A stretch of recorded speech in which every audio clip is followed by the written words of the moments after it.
accuracy, not splitting notes, making sure your fingers and tongue are nicely synced up. Exercise 24 and 25 on Thursday. This time you've got 4 semi-quavers in a row. Exercise 24. Ta ta ta ta ta ta ta ta ta ta ta ta ta ta ta.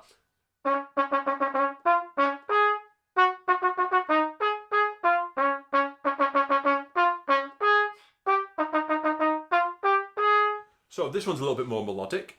So adding some musical shaping might be a nice idea, but not to the detriment of accuracy and your single tonguing being nice and crisp and clear. Exercise 25, 4 semi-quavers in a row. Here we go.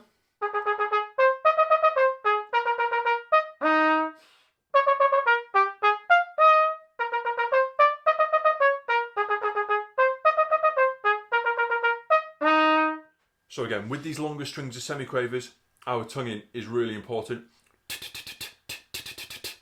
Really crystal clear.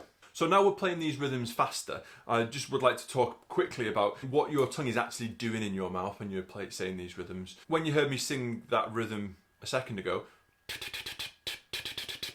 if I was to ask you to blow just a note out,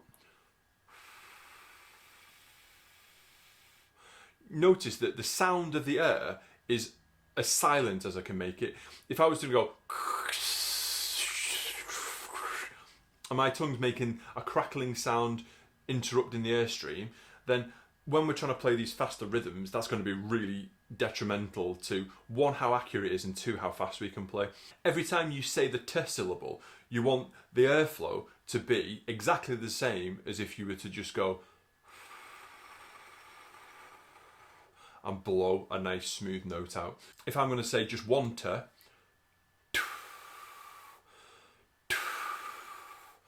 you can hear the t is like nice and clicky, and then the airstream is as silent as I can make it. What you might find when you're saying more than one t in a row, or saying them quite quickly, you might say tss, so your tongue will be in like a hiss or a s position after you said the t.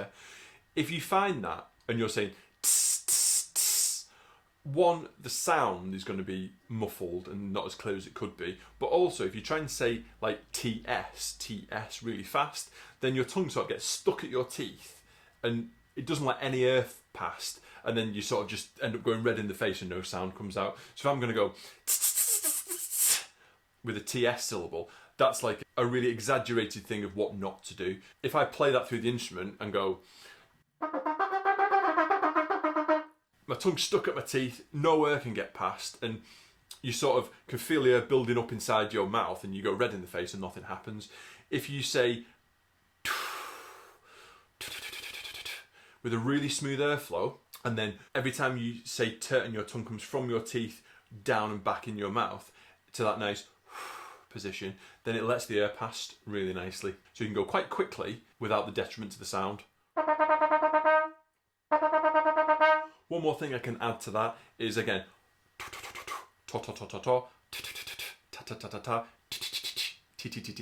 as I've said in a lot of my other videos, that t syllable, you can hear the sound is slightly sort of fuzzy in my mouth, and my tongue's sort of stuck at the roof of my mouth. If you're finding the higher notes hard to get when you're in an E syllable, then if you just blow more air, then you can relax that E syllable down a little bit to let your tongue move a little bit more freely in your mouth. Hopefully that's made sense. A lot of the same things I've talked about in my double and triple tonguing videos, which if you have not seen, you can go and check those out. So as we move through these exercises, the speed of the tonguing is going to be really important. Moving on to Friday's exercises, this is number 26. Again, 4 semi-quavers in a row.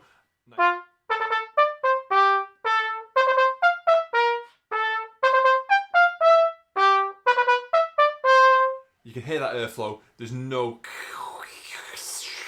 like fuzziness in the airflow. There's no sort of anything in the way. It's a nice pure airstream. Should sound nice and silent, and your t is nice and crisp and clear. Last exercise is number 27. Quite a lot of rhythmical variation in this one. So if you can spend a bit of time, think about how these rhythms go.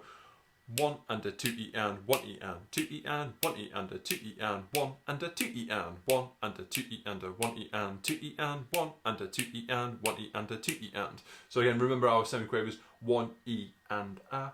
So if you've got the rhythm which is 2 semi-quavers and a quaver, that's 1 E and. If you've got the rhythm which is a quaver and 2 semi-quavers, 1 ander, the other way around. Longer strings of semi-quavers in this one, nice smooth breathing, crisp tonguing. This is number 27.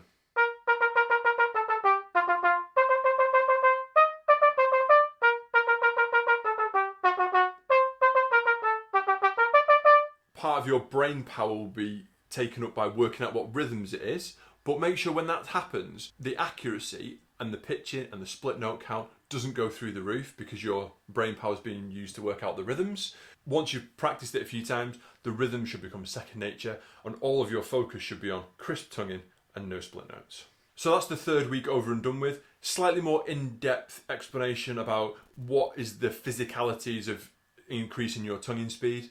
But up to this point, all the videos and exercises from week 1 and 2, the tonguing isn't that fast and there's only like 1 or 2 notes after each other. You'll find that this tonguing pattern of more and more semi-quavers, it's going to get more and more in all the pieces that you're playing, and being able to tongue a full breath of semi-quavers, single tongue nice and accurate, without that tongue getting stuck at your teeth and muffling the sound is going to become really useful. So I hope you've enjoyed the video and I'll see you soon.